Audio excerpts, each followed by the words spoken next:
Hello everyone, welcome to my channel Karthi vibes. Already thumbnail చూసే ఉంటారు ఈ వీడియో దేనికోసమో. సో నా హెయిర్ జర్నీ, అసలు నా హెయిర్ 1 year బ్యాక్ ఎట్లా ఉంది, ఎంత ఉంది, ఇప్పుడు ఎంత అయ్యింది అనేసి. 1 year బ్యాక్ అయితే ఎల్బో వరకే ఉన్నాయి నా హెయిర్. ఇప్పుడు లాంగ్ అయిపోయింది, లాంగ్ హెయిర్ అయిపోయింది. సో నేను అసలు ఏం చేస్తాను హెయిర్ కోసం, ఏమైనా తింటానా లేదంటే ఏదైనా తాగుతానా, హెయిర్కి ఏదైనా క్రీమ్స్ వాడతానా. ఇప్పుడు వస్తున్నాయి కదా అన్నీ, లైక్ యూట్యూబర్స్, ఇన్ఫ్లుయెన్సర్స్ చెప్తూ ఉంటారు కదా, అది వాడండి ఇది వాడండి, అవేమైనా యూజ్ చేస్తానా ఏంటో తెలుసుకోవాలంటే వీడియో ఎండ్ వరకు చూడండి. అండ్ ఇక్కడ మా మమ్మీ అయితే నా హెయిర్కి ఆయిల్ అప్లై చేస్తుంది.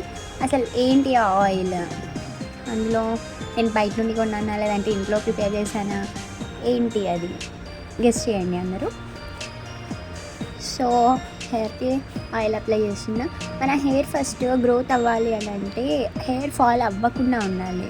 హెయిర్ ఫాల్ అవ్వకుండా ఉంటే మన హెయిర్ వాల్యూమ్గా ఉంటుంది అండ్ హెయిర్ గ్రోత్ తర్వాత చూడొచ్చు. మనం ఫస్ట్ ఉన్న హెయిర్ని కాపాడుకోవాలి. అట్లా కాపాడుకోవాలి అంటే ఏం చేయాలి, ఏం పెట్టుకోవాలి, ఏ హెయిర్ ఆయిల్ పెట్టుకోవాలి, ఏ షాంపూ పెట్టుకోవాలి, అసలు కండిషనర్స్ యూజ్ చేయాలా వద్దా, హెయిర్ మాస్క్ ఏది యూజ్ చేయాలి, హెయిర్ మాస్క్ మంచిదేనా, ఇవన్నీ డౌట్స్ ఉంటాయి చాలామందికి. సో ఇక్కడ నేను వచ్చేసి ఆయిల్ పెట్టుకుంటున్నాను కదా, ఆ ఆయిల్ మన హెయిర్ ఫాల్ని కంట్రోల్ చేస్తుంది. నాకు చాలా అంటే చాలా చాలా హెయిర్ ఫాల్ అయ్యిండే. నా హెయిర్లో హాఫ్ హెయిర్ పోయింది హెయిర్ ఫాల్ వల్ల. సో ఈ ఆయిల్ అప్లై చేసినప్పటి నుండి నా హెయిర్ ఫాల్ తగ్గింది. అండ్ అసలు నేను చెప్పడం కూడా రావట్లేదు, నాకు అంత బాగా అయింది హెయిర్ ఫాల్ కంట్రోల్ అయితేనే కదా మన హెయిర్ అసలు పెరుగుతుందా లేదా అని మనకు తెలుస్తుంది. మొత్తం ఉన్న హెయిర్ అంతా ఊడిపోతూ ఉంటే మనకు ఎప్పుడు తెలుస్తుంది, అసలు మొత్తం ఊడిపోవడమే ఉంటుంది, ఇంకా అసలు పెరిగేదేమి ఉండదు. ఫస్ట్ ఊడిపోయే హెయిర్ని మనం కాపాడుకోవాలి, ఫస్ట్ అది కంట్రోల్ చేయాలి. అది కంట్రోల్ చేయాలంటే ఏం చేయాలి, హెయిర్ ఆయిల్ పెట్టుకోవాలి. నేనైతే ఇక్కడ హెయిర్ ఆయిల్ పెట్టుకుంటున్నా. ఏంటి ఆ హెయిర్ ఆయిల్ అని అంటే మస్టర్డ్ ఆయిల్, ఆవ నూనె తెలిసే ఉంటుంది అందరికీ.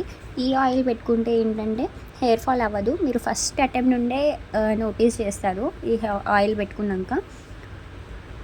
హెయిర్ ఫాల్ అనేది కంప్లీట్గా తగ్గిపోతుంది. నేనైతే ఇప్పుడు ఆయిల్ పెట్టుకుంటున్నా కదా, ఇంకా నెక్స్ట్ డే హెడ్ బాత్ చేసేస్తా నా రెగ్యులర్ షాంపూతో. ఏ షాంపూ యూజ్ చేస్తా అని కావాలంటే కామెంట్ చేయండి, ఆ షాంపూ కూడా చెప్తా. So coming to this oil, ఈ ఆయిల్ వల్ల చాలా బెనిఫిట్స్ ఉన్నాయి. ఏంటి ఆ బెనిఫిట్స్ అని అంటే మన హెయిర్ స్ట్రాంగ్ అవుతుంది, హెయిర్ ఫాల్ అవ్వదు అండ్ హెయిర్ గ్రోత్ అవుతుంది. మన హెయిర్లో పెయిన్లు ఇవి ఉంటాయి కదా, ఇవి ఉన్నా కానీ చచ్చిపోతాయి అన్నమాట పెయిన్లు. సో ఆ హెయిర్ ఆయిల్ షార్ట్లో వస్తుంది, అందరూ చూడండి ఎలా ప్రిపేర్ చేయాలి, అసలు ఏమేమి వేయాలి దాంట్లో అని. Okay, thank you for watching, bye.